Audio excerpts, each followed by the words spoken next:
memiliki komitmen untuk mengurangi emisi CO2 menjadi level zero pada tahun 2050. Sementara Indonesia sendiri juga memiliki komitmen untuk mencapai zero emission pada tahun 2060.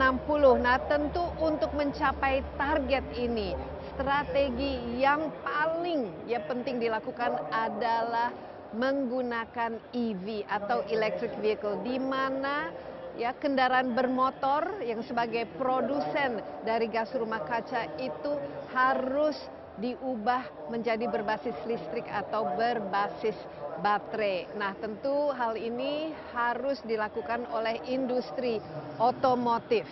Insight with Desi Anwar kali ini sudah berada di arena GIAS, yaitu Gaikindo Indonesia International Auto Show 2024, untuk melihat apa-apa saja ide kreatif yang lahir dari industri otomotif untuk menciptakan dan berinovasi menjadikan kendaraan itu berbasis listrik. Mari kita ikuti.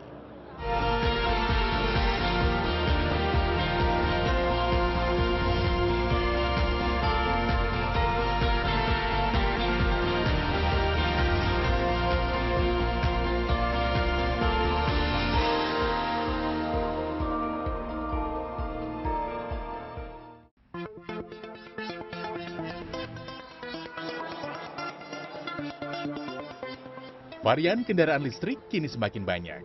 Selain keperluan pribadi dan transportasi publik, kini hadir kendaraan listrik untuk tujuan niaga. Program kendaraan bermotor listrik untuk transportasi selain meningkatkan efisiensi dan konservasi energi, juga membawa kontribusi besar dalam pengelolaan lingkungan. PT Krama Yuda 3 Berlian Motors atau KTB selaku distributor resmi kendaraan niaga Mitsubishi Fuso Truck and Bus Corporation di Indonesia menampilkan inovasi-inovasi produk dan layanan purna jual terbaru. KTB secara resmi meluncurkan truk listrik e-Canter di pasar Indonesia pada ajang bergengsi Gaikindo Indonesia International Auto Show atau GIAS 2024. Mitsubishi Fuso menampilkan inovasi-inovasi unggulan yang direpresentasikan dengan tujuan display unit yang 4 diantaranya didominasi dengan 4 truk listrik e-Canter dengan berbagai tipe karoseri. Selain itu, terdapat 2 varian truk dan 1 varian bus. Inovasi-inovasi ini merupakan wujud komitmen Mitsubishi Fuso sebagai penguasa pasar kendaraan niaga selama 53 tahun di Indonesia. Selain itu, peluncuran truk listrik ini selaras dengan akselerasi net zero emissions, di mana pemerintah Indonesia mendeklarasikan target penurunan emisi karbon pada 2060.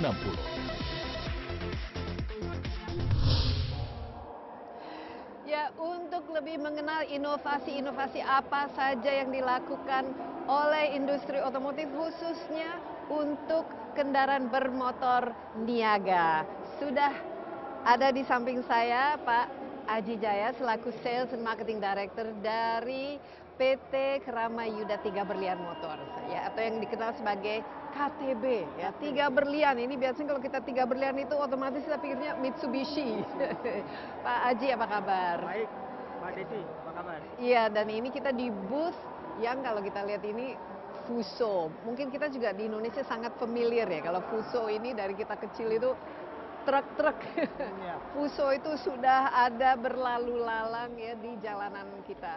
Nah, Pak Aji, sebelum kita melihat apa-apa saja inovasi yang dilakukan khususnya dari 3 Berlian Motors ya, tahun 2024 ini ya, GIAS ini apa yang spesial menurut Pak Aji? Oke.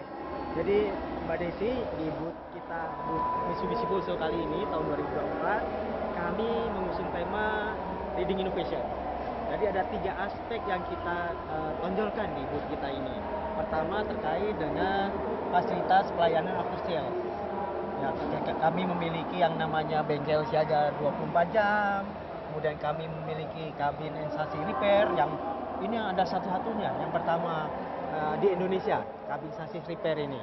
Jadi dengan inovasi-inovasi yang baru, kami mengedepankan apa yang bisa kami berikan kepada para pelanggan Mitsubishi Fuso. Iya, dan kenapa kuncinya itu inovasi? Tadi di kata pengantar saya kita kan sudah tahu ya, semua itu harus menuju zero emission tahun 2060 khususnya untuk target Indonesia. Dari industri otomotif, kenapa inovasi ini sangat penting, Pak Aji? Oke. Jadi pertama Bu Desi, bahwa perusahaan kami dalam mengembangkan bisnisnya itu selalu mengikuti regulasi dari government dan juga mengikuti arahan dari government untuk menciptakan atau menyajikan moda-moda transportasi dan kegiatan bisnis yang aman dan sesuai aturan. Nah, mungkin itu yang paling penting mungkin ya. Terus kemudian ada isu lingkungan, itu juga menjadi concern kami. Kami harus mensupport, kami harus mendukung semangat itu untuk dapat direalisasikan. Jadi inovasi yang berikutnya kami tadi ada 3 aspek. Yang kedua, kami ada inovasi terkait dengan digitalisasi. Digitalisasi ini sekarang Digitalisasi, penting, ya? iya sangat penting. Jadi ini merupakan platform digital telematik kita, di mana kita memiliki runner dan juga Meifuso yang semuanya dulu adalah untuk supporting kepada operasional bisnis customer kita. Nah, ini yang kedua, inovasi yang kedua. Tadi setelah pelayanan after sales, ini digitalisasi, dan yang di sana Mbak Desi, ini yang paling penting adalah inovasi dari aspek produk. Ya. Nah, Dan ini kita produk yang paling dikenal, ini produk ya, yang keluaran saat dari ini kita Mitsubishi. launching kemarin sudah e-Canter, kita beri nama. Ini adalah truk listrik pertama yang dijual di Indonesia. Nah, ini untuk pertama yang ya, jadi listrik. Iya. Tapi kalau pertama dijual di. Tapi ini pertama kali masuk ke Indonesia, tapi sebenarnya ini kan sudah merupakan truk yang diproduksi oleh Mitsubishi, udah cukup ini ya. Iya. Jadi berapa tahun ya? e-Canter ini adalah produk mutakhir yang sudah dipasarkan di pasar global. Jadi sebenarnya di Indonesia ini adalah negara ke-8 yang melakukan peluncuran truk listrik e-Canter.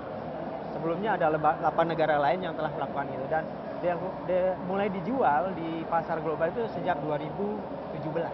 2017, jadi Iya. sekarang 7 tahun kemudian masuk ke Indonesia. Ke Indonesia. Jadi ini ada momen bersejarah juga ya sebenarnya. Yes. Jadi ini 100% ya build up ya langsung. Saat ini e-Canter hanya diproduksi di 2 lokasi. Pertama di Kawasaki di Jepang, yang kedua di Tramagal di Portugal. Dan yang kita jual di Indonesia ini masih dalam bentuk build up, impor dari Jepang, produksi di Jepang. Iya, Pak, mungkin Pak Aji bisa nggak apa sih keunggulannya, apa perbedaannya, dan mungkin kalau dari kita kan dulu kalau konvensional ya menggunakan diesel atau BBM, apa sih dampaknya terhadap operasionalnya lah truk Fuso ini? Oke. Yang pertama, kalau ini truk listrik, artinya teknologinya berbasis listrik, maka dia tidak memerlukan bahan bakar. Ya. Jadi artinya tidak ada polusi. Harusnya semangat zero carbon emissionnya mudah-mudahan bisa terwujud dengan truk ini. Kemudian karena tidak menggunakan bahan bakar, otomatis akan hemat energi. Dan apa akibatnya buat konsumen? Konsumen operasional cost-nya jadi akan lebih hemat karena tidak memerlukan lagi bahan bakar. Kemudian keuntungan yang lainnya adalah dari sisi perawatan, Bu Desi. Kalau konvensional engine, untuk rutin perawatan dia harus ganti oli, harus ganti filter, dan harus ganti spare part lainnya. Tapi dengan truk listrik e-Canter, untuk rutin perawatan dia hanya cuma pengecekan. Hanya cuma pengecekan dari part-part yang ada di mobil, tanpa harus dilakukan penggantian kalau tidak ada yang ekstrim besar. Nah, benefit lainnya tentunya saat ini pemerintah mensupport kita ya, bahwa untuk pajak kendaraan bermotor yang berbasis listrik itu PBN-nya pasti lebih rendah dibanding konvensional, kendaraan konvensional. Itu beberapa poin yang bisa kita lakukan perbedaan dengan konvensional engine yang saat ini ada. Ya, mungkin kita sambil lihat ini masih kinclong.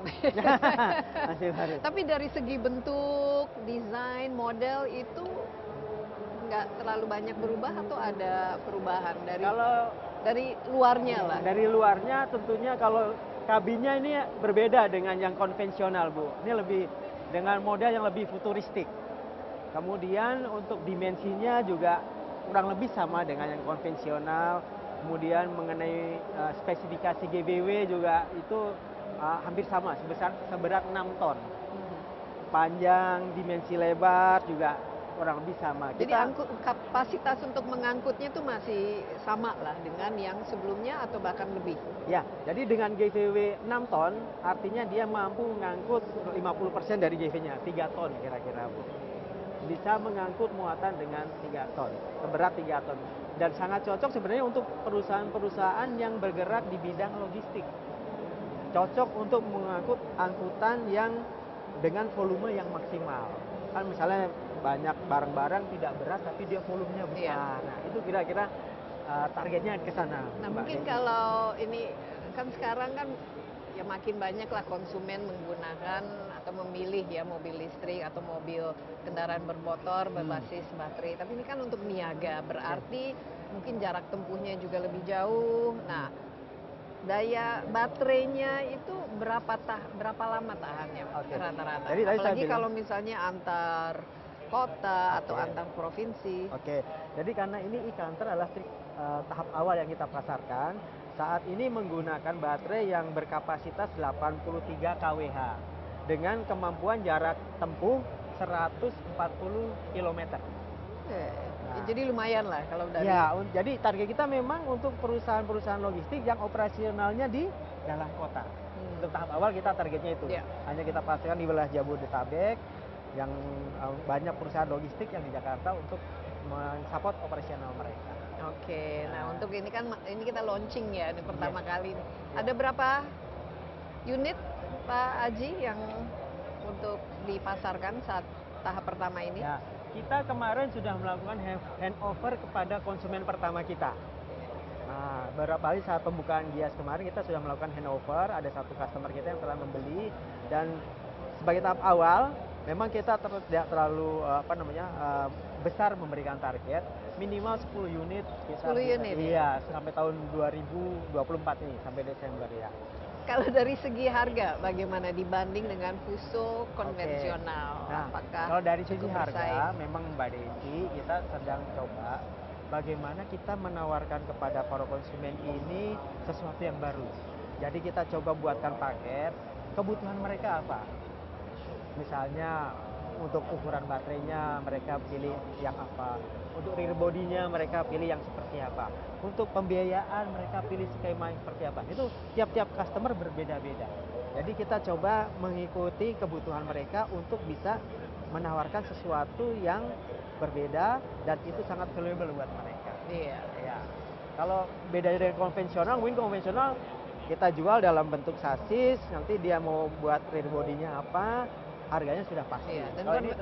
Dan konvensional kan sudah diproduksi di sini lah di Indonesia, jadi otomatis ya ini masih harganya masih premium ya bisa kita bisa katakan. Tapi target marketnya itu Pak Aji siapa minimal untuk tahap-tahap awal ini? Karena tahap awal kita areanya targetkan di wilayah Jabodetabek. Target konsumennya adalah perusahaan-perusahaan logistik yang operasionalnya di dalam kota. Jadi perusahaan logistik yang mereka adalah global company yang memiliki visi atau semangat untuk zero carbon emission. Jadi perusahaan-perusahaan yang memang sudah mulai komit terhadap sustainability perusahaan ya. Benar. Seharusnya semua perusahaan begitu nanti ya. Mudah-mudahan makin banyak customer biar udara Indonesia bersih. Iya, karena kalau tidak kita sulit untuk mencapai target zero emission ya, karena kuncinya itu adalah memang ya mentransformasi ya semua kendaraan yang selama ini menggunakan BBM itu menjadi berbasis baterai dan listrik. Mungkin Pak Aji kita sambil lihat-lihat dulu ya. Boleh, mari kita ikuti ya.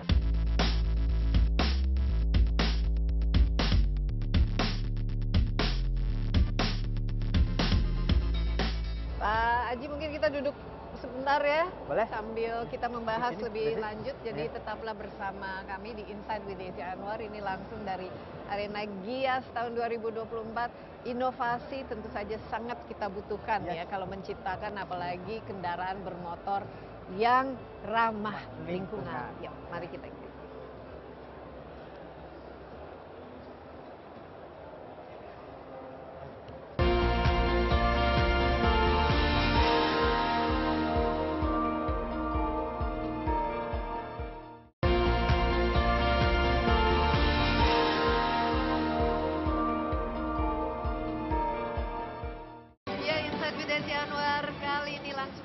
Ajang Gias 2024 dan saya sudah ditemani oleh tiga narasumber saya. Tadi kita sudah ketemu dengan Pak Aji Jaya dari Sales and Marketing Director PT Kramayuda Tiga Berlian Motors, dan tentu saja Tiga Berlian Motors ini ada distributor Mitsubishi ya, yang sudah dilakukan ini lebih dari 53 tahun katanya.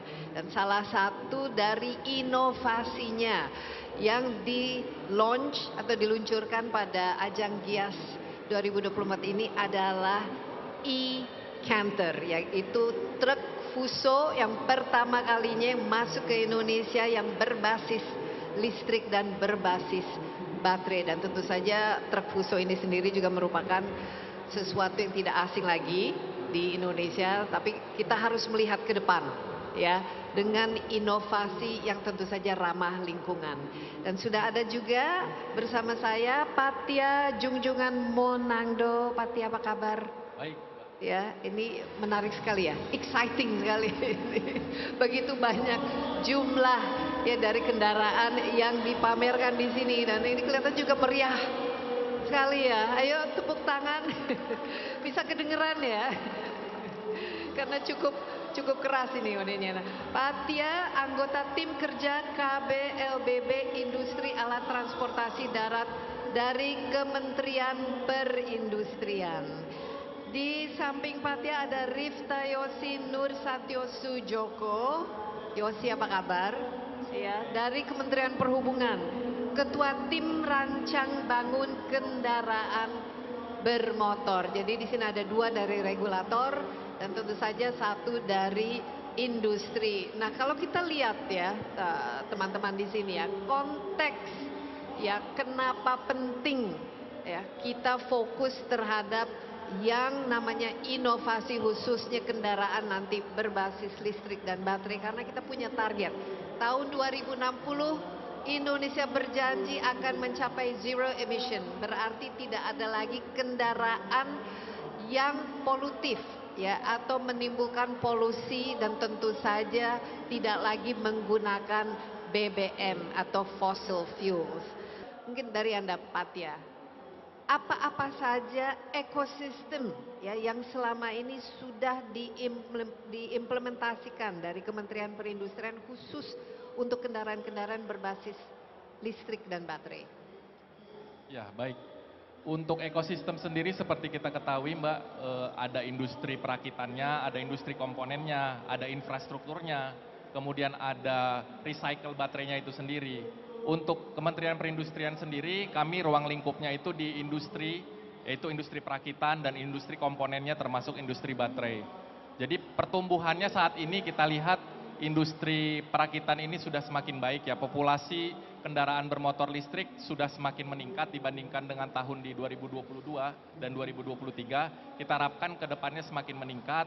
Demikian juga dengan industri komponennya, kita sudah punya industri baterai. Walaupun masih untuk kendaraan sepeda motor dan mobil penumpang, kita harapkan ke depan semakin banyak lagi industri komponen yang semakin bertumbuh. Ya, dari animo konsumen sendiri juga untuk membeli kendaraan ya yang berbasis listrik itu bagaimana ininya perjalanannya sampai tahun 2024 ini? Baik, dari data yang kami punya Mbak, saat ini populasi mobil penumpang kendaraan listrik itu sekitar 27.000 unit kendaraan. Untuk bus listrik juga kita sudah ada ratusan, truk listrik ada puluhan unit, dan trennya itu memang dibandingkan dengan 2023, dibandingkan datanya di tahun 2022 meningkat sekitar 117%. Jadi itu menunjukkan minat masyarakat memang semakin meningkat untuk kendaraan-kendaraan listrik ini Mbak. Ya, dari ekosistemnya itu sendiri bagaimana Anda melihatnya, Patia? Apakah ya ketersediaan baterai atau tempat di mana orang bisa melakukan switching dan charging dan lain sebagainya, itu apa-apa saja yang sudah diimplementasi sampai saat ini? Ya, baik. Untuk infrastruktur sendiri kita melihat dari Kementerian ESDM memang sudah menetapkan roadmap juga Mbak untuk peta jalan pembangunan infrastruktur di banyak tempat di Indonesia, dan tentunya kita juga lihat pertumbuhan infrastrukturnya sudah semakin banyak. Kita harapkan infrastruktur nanti semakin mendukung, begitu juga dengan industri komponen pendukung untuk Ya. perakitan industri kendaraan listrik ini. Ya, jadi semakin banyak lah istilahnya dan ada ya peningkatan ya. Ya, peningkatan setiap tahun. Ya, karena ini memang mau tidak mau kuncinya itu adalah ekosistem ya. Betul. Dimana kalau kita ya kalau kendaraan bermotor kan biasanya harus ada tempat bengkelnya, harus ada tempat di mana mereka bisa beli spare parts dan lain sebagainya. Jadi ini komponen yang menurut saya itu sangat penting. Tapi kalau dari sisi transportasi niaga itu sendiri, itu bagaimana Pak Tia? Karena kebanyakan kalau saya lihat ini dari sisi kendaraan ya motor listrik sudah mulai banyak, kendaraan pribadi, tapi kalau kendaraan niaga, apakah sudah ada regulasinya? Baik, untuk regulasi yang dibuat oleh Kementerian Perindustrian sendiri sebenarnya masih bersifat fokus kepada roda 4 dan roda 2 ya. Roda 4 itu kita menyebutnya kendaraannya tidak kita batasi, tidak kita bedakan antara mobil, bus dan truk ya, kendaraan niaga. Saat ini memang peraturannya itu mencakup keseluruhan dan untuk insentif sendiri kami sudah berikannya kepada mobil dan bus listrik dan tidak tertutup kemungkinan nanti truk listrik akan diberikan juga. Namun memang saat ini kami melihat belum ada produsen truk listrik di Indonesia. Untuk itu kami memang sangat apresiasi sekali dengan PT KTB Motors yang sudah menjadi pelopor, salah satu pelopor untuk truk listrik e-Canter ini ya. Kita kedepannya mendorong tentunya untuk bisa produksi juga di Indonesia.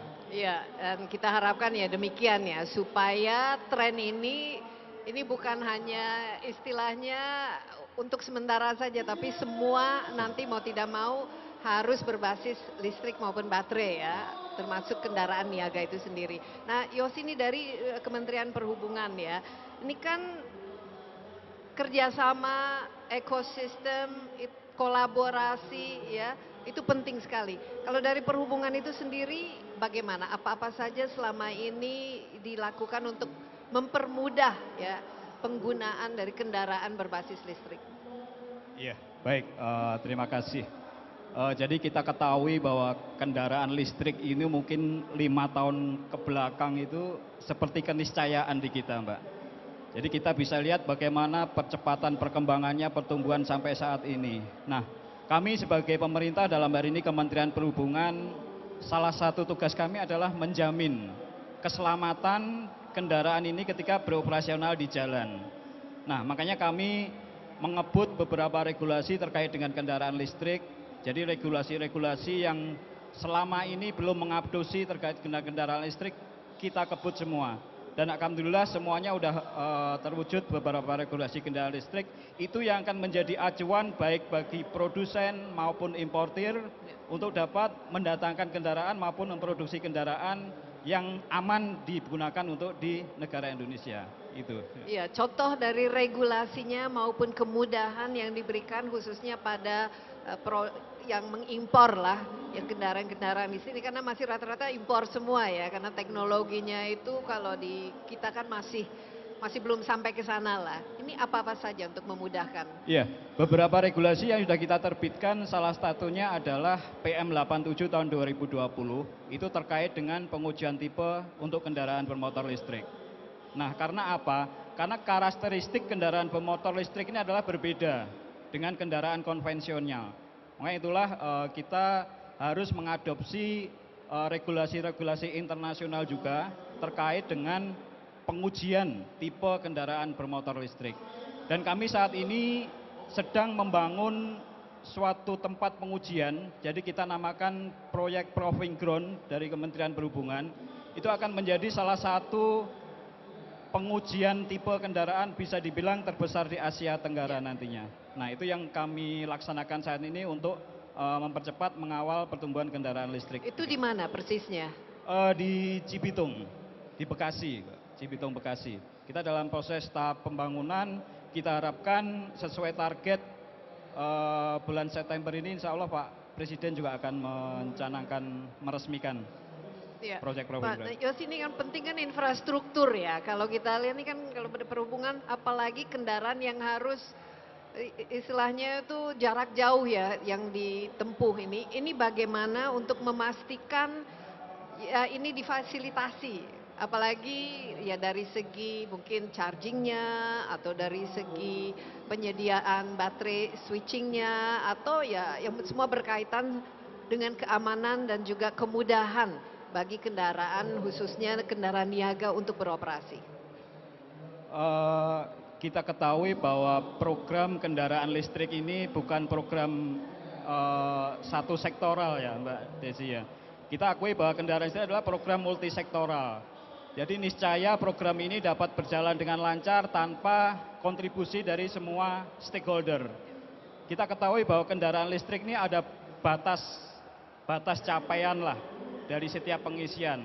Maka itulah terkait dengan infrastruktur kita juga terus berkoordinasi dengan Kementerian ESDM dalam hari ini terkait dengan penyediaan fasilitas charging station.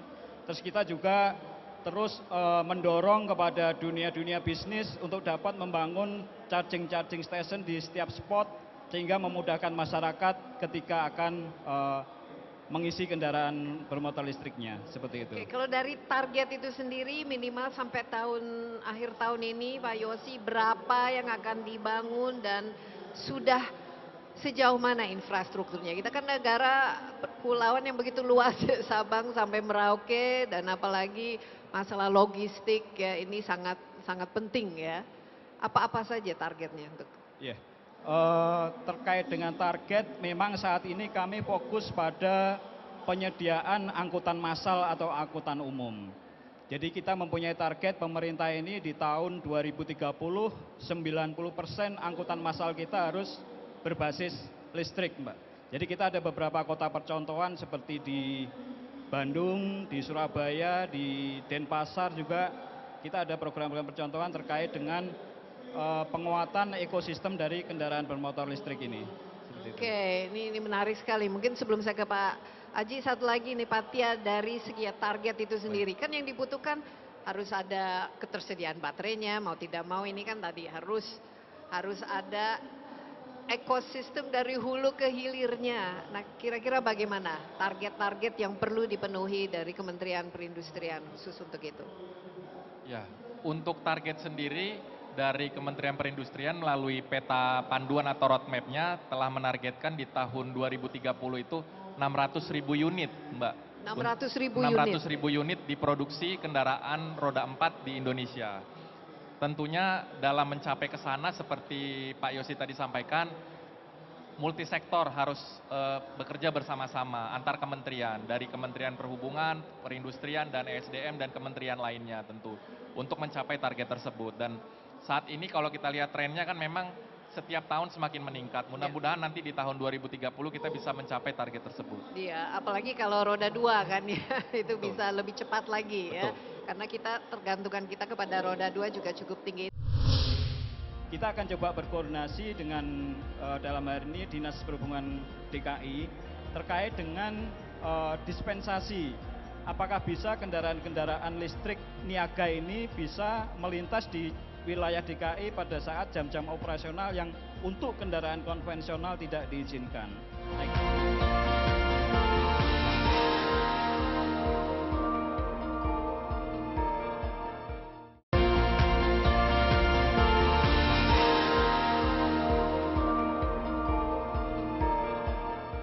Nah, Pak Haji, setelah mendengar ini dari kedua regulator ini, dari industri itu sendiri itu bagaimana? Apa regulasi ataupun kemudahan agar para perusahaan ya otomotif seperti Tiga Berlian ini bisa meningkatkan jumlah kendaraan berbasis listrik dan baterai ini? Apa-apa saja yang diperlukan?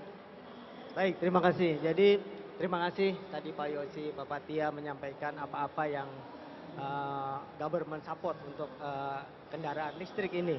Kami dari distributor kendaraan Mitsubishi Fuso tentunya sangat berharap support ini bisa dimanfaatkan, utamanya oleh para konsumen kita. Misalnya seperti bagaimana mereka mendapatkan kemudahan kendaraannya beroperasi di jalan raya sebagai pembeda dengan kendaraan yang konvensional. Kemudian tentunya juga terima kasih sampai saat ini government juga mensupport bahwa untuk pajak kendaraan bermotor untuk kendaraan listrik sudah sangat rendah, berbeda dengan yang konvensional. Kemudian tentunya kebijakan-kebijakan lain atau supporting lain yang sifatnya tadi sekali lagi bisa dimanfaatkan oleh para konsumen kita itu bisa segera dirilis atau diberikan kepada kami sebagai produsen kendaraan listrik, kendaraan niaga ini. Ya, Mbak mungkin Desi. contohnya lebih spesifik lagi, kira-kira insentif apa yang diperlukan? Karena kalau kita lihat ini baru di launch ya, yang Fuso truk yang berbasis listrik. Ini untuk pertama kalinya nih masuk build up ke Indonesia. Tapi kita harapkan tentu saja juga distributor lain juga ikut dengan tren ini. Nah, insentifnya apa persisnya sehingga meringankan lah dan memudahkan melakukan baik pemasaran maupun pengadaan dari mobil kendaraan seperti ini. Kalau mengenai insentif mungkin dari government ada beberapa kriteria yang bisa untuk dapat diberikan insentif. Saya cuma mau menyampaikan bahwa untuk secara praktikal di lapangan apa-apa yang kami butuhkan. Contohnya untuk kendaraan listrik yang passenger, Mbak Desi ya. Pemerintah sudah berikan beberapa pembeda dengan kendaraan konvensional. Misalnya bisa melalui ganjil genap dengan bebas, mereka dapat beroperasi sesuai dengan normalnya apa kebutuhan konsumen. Nah, untuk kendaraan niaga khususnya seperti kita tahu ada beberapa peraturan yang berapa ruas jalan di Jabotabek ini tidak bisa dilalui oleh kendaraan niaga. Nah, itu tentunya juga kami harapkan ada sedikit pembeda dengan kendaraan konvensional bahwa kendaraan listrik ini bisa beroperasi di seluruh jalan yang ada di wilayah Jabotabek. Karena sebagai tahap awal, e-counter ini kita pasarkan hanya di wilayah Jabodetabek, Pak. Kenapa? Karena tadi mungkin infrastrukturnya sudah paling lengkap dibanding dengan daerah lain di luar Jakarta. Jadi kami berharap untuk customer yang berlokasi di wilayah Jabodetabek dapat memanfaatkan truk listrik ini semaksimal mungkin untuk operasional mereka. Jadi contohnya tadi, misalnya pembatasan di beberapa ruas jalan bisa diberikan toleransi, misalnya seperti itu. Iya, ini lihatnya ke Pak Yosi mungkin. Apa kira-kira yang bisa dilakukan dan apakah ini merupakan bagian lah dari roadmap? Ya, baik.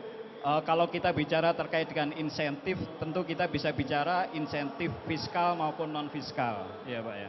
Kalau terkait dengan fiskal, terus terang kami dari Kementerian Perhubungan ini udah ada pembedaan biaya pengujian tipe maupun sertifikasi terkait dengan kendaraan listrik ini beda dengan kendaraan konvensional. Bedanya hampir sekitar hampir 20%-nya Pak, cuman Pak. 50% 20%. Nah, terkait dengan non fiskal memang kita harus sepertinya memberikan image kepada masyarakat. Sebenarnya kalau saya memiliki kendaraan listrik itu privilege-nya apa gitu. Nah, yang sudah terjadi kan seperti kendaraan mobil penumpang ini kan bisa melintas tanpa ada larangan genap ganjil. Nah, itu salah satunya. Terus ada beberapa tempat yang terkait dengan free parking segala macam. Nah, kita coba berkoordinasi, tadi sudah disampaikan bahwa produksi Fuso yang listrik terutama yang untuk niaga ini sementara baru dioperasionalkan rencana di wilayah DKI, Pak. Nah, kita akan coba berkoordinasi dengan dalam hal ini Dinas Perhubungan DKI terkait dengan dispensasi. Apakah bisa kendaraan-kendaraan listrik niaga ini bisa melintas di wilayah DKI pada saat jam-jam operasional yang untuk kendaraan konvensional tidak diizinkan. Nah, kita lagi menjajaki terkait hal itu dan itu memang harus kita lakukan. Kalau kita tidak dilakukan, maka otomatis semangat kita untuk mengembangkan kendaraan listrik ini akan berjalan di tempat. Orang akan terresisten, oh ternyata nggak ada kemudahan di kendaraan. Nah, itu yang harus kita challenge. Terima kasih. Ya, akan lebih sulit ya bagi Pak Aji dan teman-teman distributor lainnya juga untuk mendorong konsumen gitu marilah kita membeli yang ramah lingkungan, tapi ternyata masih ya dari segi harga masih belum bersaing dan kemudian kemudahan menggunakannya juga masih belum maksimal. Akhirnya kan orang jatuhnya ya yang konvensional saja ya. Kalau Pak Tia, apa kira-kira yang kemudahan maupun supaya tantangan mendistribusikan kendaraan listrik khususnya kendaraan niaga yang berbasis listrik lebih mudah lagi? Baik. Menurut analisa yang kami pernah buat, jadi kalau dilihat memang kendaraan niaga ini, yang EV ini kan biasanya memang ketika diproduksi itu berdasarkan permintaannya dan harganya itu kami lihat memang masih 1,5 sampai 2 kali lipat lebih mahal daripada kendaraan niaga yang konvensional. Jadi memang tantangannya di sini adalah khususnya untuk kendaraan niaga produksi di dalam negeri, bagaimana supaya harganya itu bisa bersaing dengan kendaraan konvensional. Nah, untuk kedepannya sendiri tentu dari Kementerian Perindustrian sebagai koordinator untuk produksi kendaraan ya, industri otomotif, tentunya kita mengharapkan juga kendaraan niaga ini bisa tumbuh juga sama seperti industri kendaraan niaga konvensional, karena industri kendaraan niaga konvensional itu di Indonesia sendiri sudah cukup baik ya. Produksinya, penjualannya sudah semakin baik. Namun untuk kendaraan EV ini nanti yang perlu kita lihat ke depannya seperti apa. Iya, dan idealnya kita juga harus bisa memproduksinya dalam negeri kan suatu hari. Dan kita harus bisa juga memiliki teknologinya sehingga tidak harus 100% bid up diimport karena ini akan sangat pengaruh terhadap harga. Tentunya semakin ke depannya karena kita punya target kendaraan listrik yang diproduksi di Indonesia itu harus memiliki TKDN dan nilainya semakin meningkat di 2027 nanti 60%, maka dengan sendirinya baterai itu sendiri akan diciptakan supaya lebih pendalaman manufakturnya seperti itu.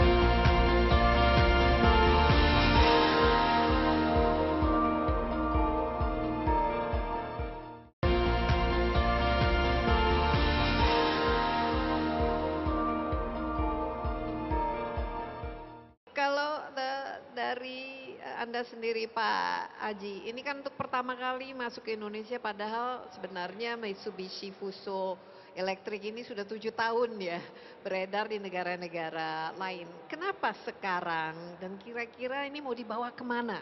Dan apakah akan juga diimpor ya istilahnya didistribusikan mobil-mobil niaga lain yang berbasis seperti kita lihat seperti bis dan lain sebagainya. Terima kasih Bu Desi. Jadi e-counter ini saat ini hanya diproduksi di Jepang dan di Portugal. Dan untuk tahap awal yang dijual di Indonesia oleh kami KTB ini adalah impor dari Jepang. Nah, terkait dengan apakah pengembangan selanjutnya akan seperti apa, tentunya kami terus melakukan studi terkait dengan penyerapan pasarnya, kesiapan infrastrukturnya, dan lain-lain yang bisa bagaimana kita harus pada satu titik tertentu memutuskan, oh ya ini layak di Indonesia. Karena hampir sudah lebih dari 53 tahun produksi truk kita yang lainnya adalah produksi dalam negeri.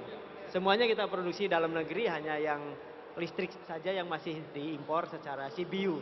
Tadi sekali lagi mungkin kita membutuhkan studi yang lebih dalam lagi mengenai tadi kesiapan industrinya, infrastrukturnya, supporting dari government dan lain-lain.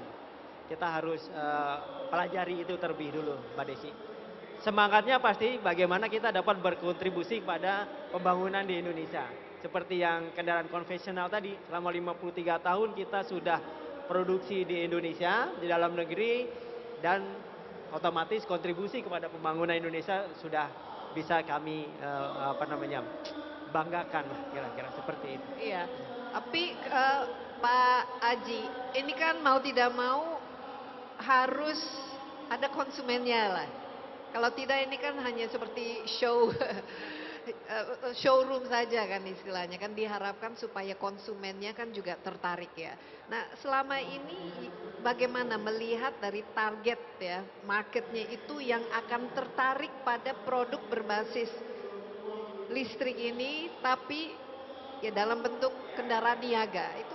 Jadi sejak diperkenalkan pada tahun 2022 e-counter ini di Indonesia, kami telah melakukan kegiatan yang kita beri nama proof of concept. Jadi Proof of concept. proof of concept. Jadi kami memberikan trial demo car kepada 10 konsumen potensial yang memiliki semangat untuk zero carbon emission gitu kira-kira. Jadi kita sudah melakukan uji coba kepada mereka dan hasilnya sangat positif. Yang membuat kami yakin untuk meluncurkan e-counter ini di Indonesia. Apa feedbacknya dari mereka apa saja? Ya, sangat positif tadi Mbak Desi. Jadi bahwa satu terkait dengan operasional keamanan. Keamanan menjadi salah satu kata kunci mereka harus. Nah, di kendaraan truk listrik ini sudah dapat kita implementasikan fitur-fitur yang mengutamakan pada keamanan. Kemudian kepada masalah efisiensi terkait dengan operasional cost, kemudian dengan biaya perawatan, itu mereka merasakan bahwa dengan kendaraan truk listrik ini jauh berbeda dengan kendaraan konvensional. Tadi saat mereka mengoperasikan mereka tidak membutuhkan bahan bakar lagi. Mereka membutuhkan daya listrik saja. Itu otomatis sudah mereduce biaya mereka. Kemudian pada saat perawatan rutin, kalau konvensional mereka harus mengganti oli, mengganti filter-filter. Kalau di kendaraan listrik tidak perlu itu. Mereka hanya datang ke bengkel kita, dicek spare part yang ada di kendaraan masih berfungsi dengan baik, tidak perlu ganti. Dan ini otomatis akan juga mereduce atau menurunkan biaya perawatan. Ya, jadi proof of concept-nya menunjukkan ada hasil yang positif. Tapi wish list-nya apa yang mereka inginkan sehingga mereka akan membeli dan menggunakan dan mengoperasikan mobil berbasis listrik ini? Karena ini kendaraan niaga, pasti utamanya digunakan untuk kegiatan bisnis mereka. Jadi e-counter yang kita pasarkan saat ini yang paling banyak diberi komen sama mereka adalah masalah daya tempuh, jarak tempuh. Saat ini dengan baterai kita yang 83 kWh, jarak tempuhnya hanya 140 km. Dan mereka berharap itu lebih jauh lagi, untuk lebih efisien lagi. Karena kalau dengan yang ada sekarang mungkin dia harus butuh chargers untuk yang berulang kali. Itu feedback utama yang dari mereka. Kemudian tadi mungkin ya terkait dengan harga ya Bu ya. Nah, kalau harga kami dari KTB saat ini sedang mempersiapkan bagaimana kita membuat program-program penjualan, paket penjualan yang sesuai dengan kebutuhan mereka. Itu juga mungkin akan jadi daya tarik. Karena misalnya mungkin nanti kita akan coba bekerja sama dengan lembaga keuangan atau leasing company, bagaimana membuat paket yang menarik untuk e-counter. Misalnya ya kena charge-nya hanya per mileage yang mereka tempuh misalnya. Tapi sedang study lagi itu bagaimana lebih menarik lagi buat para customer menggunakan e-counter ini. Memang mungkin ini investasinya di awal cukup besar, tapi ketika menggunakannya kan kita menghemat dari segi ya BBM-nya atau maintenance-nya, spare part-nya ini kan jauh lebih simple kan ya. Nah untuk itu ya mau tidak mau kan infrastruktur penting, ekosistem itu sangat-sangat penting ya. Mungkin Yosi bagaimana supaya tadi kita punya target 2030 600.000 kendaraan, tapi yang kita harapkan juga yang bisa melintas menempuh jarak jauh ya. Apalagi ini yang harus kita ya strategi yang harus kita implementasikan. Baik, jadi kita ada beberapa mitra Mbak Desi. Jadi mitra Kementerian Perhubungan maupun mitra pemerintah ini banyak sekali. Baik dari produsen maupun perusahaan-perusahaan logistik itu banyak sekali kita. Dalam setiap pertemuan kita senantiasa memberikan challenge kepada mereka bahwa suatu saat kendaraan listrik akan menjadi kendaraan dominan ke depan. Untuk itulah barang siapa yang akan memulainya dari sekarang, maka mereka akan bisa menguasai pasar nantinya. Itu beberapa challenge yang dapat kita sampaikan kepada mereka. Dan satu lagi kami dari Kementerian Perhubungan bahwa transportasi salah satu kunci utama adalah terkait dengan safety. atau keselamatan. Jadi kami harus bisa menjamin bahwa kendaraan listrik ini secara safety itu harus mempunyai kesamaan atau mungkin lebih dari kendaraan yang konvensional. Makanya beberapa hal terkait dengan teknis, misalkan kendaraan Fuso ini kita tahu bahwa salah satu tantangan adalah baterai. Baterai itu adalah sangat berat, sangat berat. Nah, bagaimana pihak produsen maupun perusahaan otomotif dapat mendesain suatu kendaraan listrik dengan mengatur atau memposisikan baterai itu bukan merupakan suatu hambatan untuk kendaraan itu dapat memenuhi persyaratan teknis dan layak jalan. Seperti itu tantangan-tantangan ke depan yang harus kita selesaikan. Iya, nah baterai ini bagaimana supaya bisa menempuh ya 2 kali lipat dari sekitar tadi berapa 140 kilo ya untuk menggunakan baterai. Jadi kuncinya mungkin membuat baterai dengan daya tahan yang jauh lebih lama kan. Ini bagaimana Pak Tia? Betul, memang industri baterai kita ini memang dituntut untuk bisa selalu menciptakan baterai yang lebih baik ya dari yang sebelumnya. Karena khusus kendaraan niaga ini kan isunya juga seperti Pak Haji tadi katakan, bagaimana kendaraan bisa menempuh jarak yang jauh ya.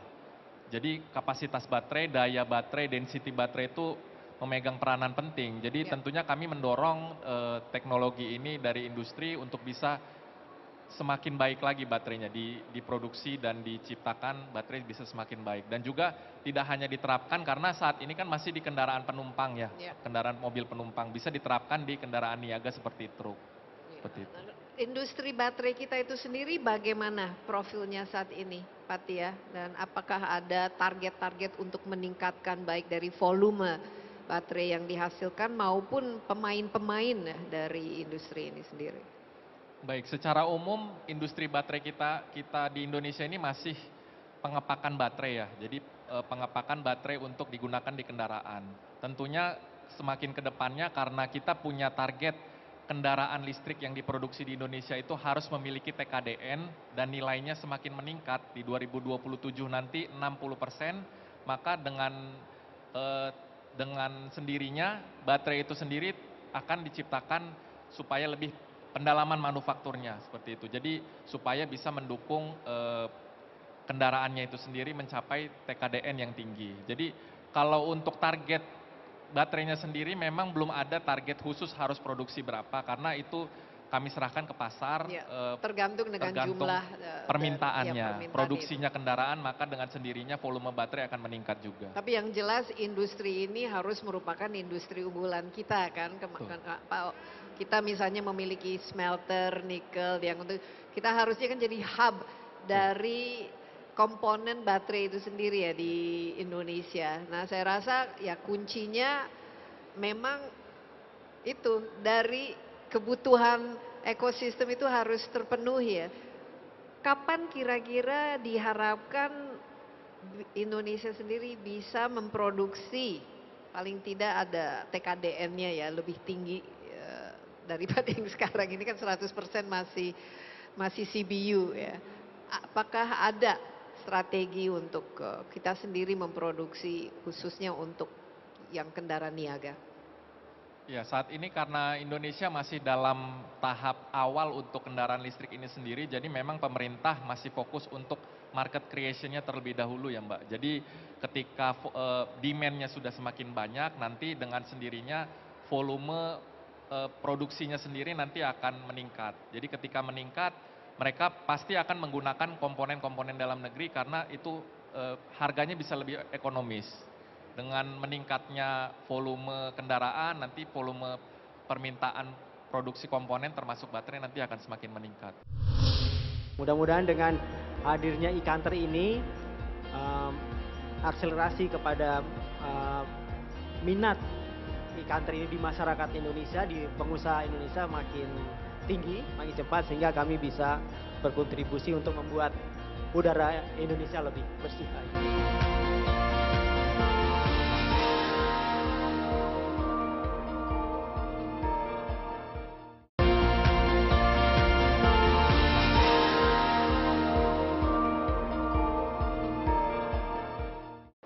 Dan korelasi antara permintaan terhadap transportasi niaga itu kan ada kaitannya dengan roda ekonomi kita kan. Ya, kalau misalnya ekonomi kita lagi lesu, dagangnya lagi lesu, tentu saja permintaan terhadap transportasi niaga juga terdampak. Bagaimana Pak Aji? Ya, apakah permintaan terhadap truk-truk Fuso ini dan mobil kendaraan niaga lainnya itu semakin tahun bagaimana ini? Meningkat atau justru sebaliknya menurun? Karena terus terang perekonomian dunia juga lagi agak lesu sekarang. Jadi memang benar Mbak Desi bahwa permintaan atau penjualan kendaraan komersil ini sangat tergantung dari kondisi perekonomian di suatu negara, termasuk di Indonesia.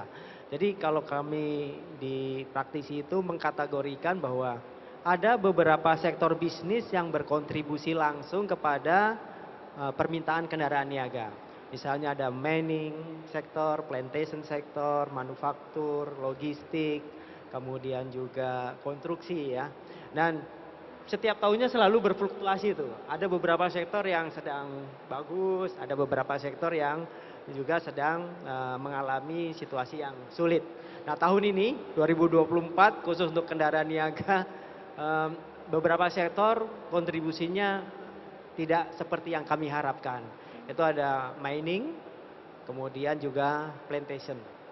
Itu dua sektor bisnis yang berkontribusi besar kepada permintaan kendaraan niaga, tapi tahun ini sepertinya sedang kurang baik. Ada penurunan? Ada penurunan. Berapa persen penurunan? Kalau dari data Gaikindo yang dirilis, itu penjualan 2023 dibanding 2024, untuk kategori kendaraan niaga dalam periode yang sama Januari sampai Juni itu sekitar 20% turunnya. 20%, lumayan. Total penjualannya turun sampai 20%. Dan itu memang tadi ada situasi global ekonomi yang kurang baik juga, itu juga memberikan kontribusi terhadap penjualan kepada kendaraan niaga di dalam negeri.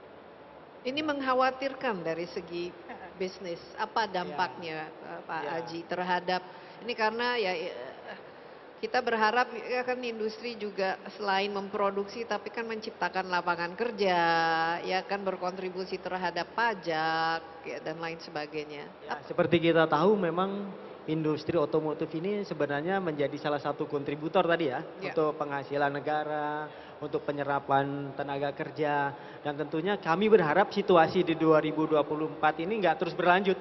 Mudah-mudahan semester 2 kita bisa lebih baik lagi, harapannya seperti itu. Kalau semakin memburuk tentunya tadi banyak impact atau banyak